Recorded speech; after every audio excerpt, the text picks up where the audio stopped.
ஆளும் கட்சியை அலற விட்டு சாதித்து காட்டிய பாட்டாளி மக்கள் கட்சி நடந்தது என்ன என்பதை குறித்து விரிவாக விவரிக்க இருக்கின்றது இன்றைய காணொலி. பேரன்பிற்குரிய தமிழ் உறவுகளுக்கு வணக்கம். நான் உங்க வேலமர் கார்த்தி. பார்த்து கொண்டிருக்கக்கூடிய பார்வையாளர்கள் சேனலை சப்ஸ்கிரைப் செய்தும் பெல்லைக்கான கிளிக் செய்தும் ஆதரவு தரும்படி கேட்டுக்கிறோம். திமுக ஆட்சியில உக்காந்துட்டாலே போதும், அங்க இருக்கக்கூடிய அமைச்சர்கள்லாம் தங்க ஒரு குறுநில மன்னர்கள் மாதிரி ஒரு மன்னராட்சி நடத்த ஆரம்பிச்சுறாங்க. தான் என்ன அட்டூழிய வேணாலும் பண்ணலாம், அராஜகம் வேணாலும் பண்ணலாம், கேட்கறதுக்கு யாரா இருக்கா என்கின்ற திமுறவாட்டத்திலேயே தான் திமுகவுடைய ஆட்சிகள் எல்லாமே அமைஞ்சுக்கிட்டு இருக்கு. வடலூர் வள்ளலார் அமைத்த பொதுவெளிய நோண்டி அதுல பன்னாட்டு மையம் அமைக்க போறாங்க. வல்லாருக்கு திமுக அரசு பன்னாட்டு மையம் அமைக்கிறேன்னு சொன்னப்ப ஒட்டுமொத்தமாக இருக்கக்கூடிய தமிழர்களும் வள்ளலாருடைய பக்தர்களும் சுத்த சன்மார்க்கவாதிகளும் மகிழ்ச்சி அடைஞ்சாங்க. ஆனா இந்த திமுக போட்டிருந்த திட்டமே வேற. வள்ளலார் அவர்கள் பிறந்த மருதூர்ல அவர் வாழ்ந்த வீடு ஓட்டலும் உடச்சலமா இருக்கு, அதை சரி பண்ணல. இவருக்கு வள்ளலார் மீது அக்கறை இருந்தா என்ன பண்ணிருக்கணும், அதை சரி பண்ணிருக்கணும்.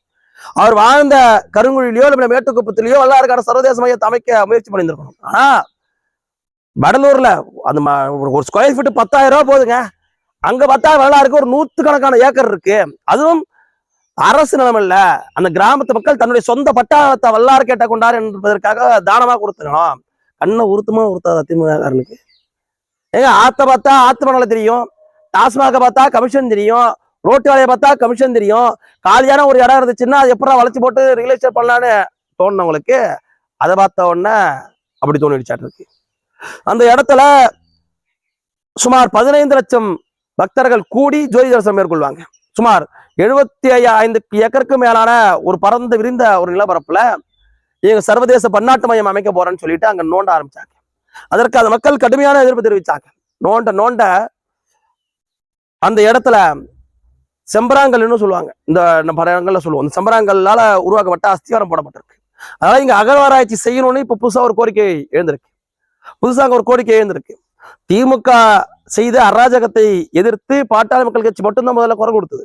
அதற்கு உடனாக பொதுமக்களும் சேர்ந்து கொண்டார்கள், சுத்த சன்மார்க்கிகளும் சேர்ந்து கொண்டார்கள். இன்னைக்கு பாட்டாளி மக்கள் கட்சி போராடி அந்த வேலையை நிறுத்தி வச்சிருந்தாங்க. ஒரு நாளும் மக்கள் போராட்டம். அன்னைக்கு மக்கள் அந்த குழிக்குள்ளே இறங்கிட்டாங்க. பார்வை வீர மக்கள், நாங்க தாங்க எங்க முன்னோருக்கு கொடுத்த இடங்க, வள்ளலாருக்கான கொடுத்த இடங்க, இன்னைக்கு அதை நோண்டி அதை கட்டடம் கட்ட போறோம்னு சொல்றீங்க. உங்களுக்கு கட்டடம் கட்டுறதுக்கு வேற இடமே இல்லையா? அந்தாண்ட கண்ணு கட்டின தூரத்துல என்எல்சிக்கார சுரங்கத்தை நோண்டி போட்டு புதைச்சி வச்சிருக்கிறான், மூடி வச்சிருக்கிறான், அதுல போய் போடுங்க.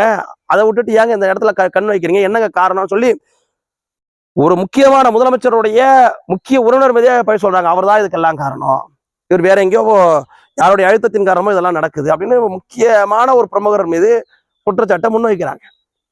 இந்த சூழ்நிலையில உயர்நீதிமன்றத்துல பாட்டாளி மக்கள் கட்சியினுடைய வழிகாட்டுதலின்படியும் சன்மார்க்கவாதிகளின் மூலமாகவும் வழக்கு தொடுக்கப்பட்டுருந்துச்சு. பொதுவெளியில நீங்க கட்டணம் அனுமதிக்க கூடாதுன்னு. அதற்கு உயர்நீதிமன்றம் அங்க கட்டணம் கட்டக்கூடாது என்று தடை விதிச்சிருக்கிறாங்க. நீங்க ஜனநாயக ரீதியில இன்னைக்கு வென்றிருக்கிறோம். அதற்கு முன்னாக மக்கள் திரள் போராட்டம் நடத்தி இந்த மக்களுக்கு யாருங்க குரல் கொடுக்குறா? வடலூரா இருந்தாலும் சரி, நெய்வேலியா இருந்தாலும் சரி, சிதம்பரமா இருந்தாலும் சரி, மாயாவரமா இருந்தாலும் சரி, கோயம்புத்தூரா இருந்தாலும் சரி, தூத்துக்குடியா இருந்தாலும் சரி, எல்லா இடத்துக்கும் போராட மட்டும்தான் பாமக காரன் வேணும். இன்னைக்கு வள்ளலார் வாடிய பெயரை கண்டபோதெல்லாம் வாடினேன் என்று சொன்ன வள்ளலாருடைய நிலத்தை இன்னைக்கு திமுக காரங்கள்ட்ட மீட்கிறதுக்கே மிகப்பெரிய அளவிற்கு போராட வேண்டிய அவசியமாயிடுச்சு. வள்ளலாருடைய மண்ணை மீட்டெடுப்போம். நன்றி.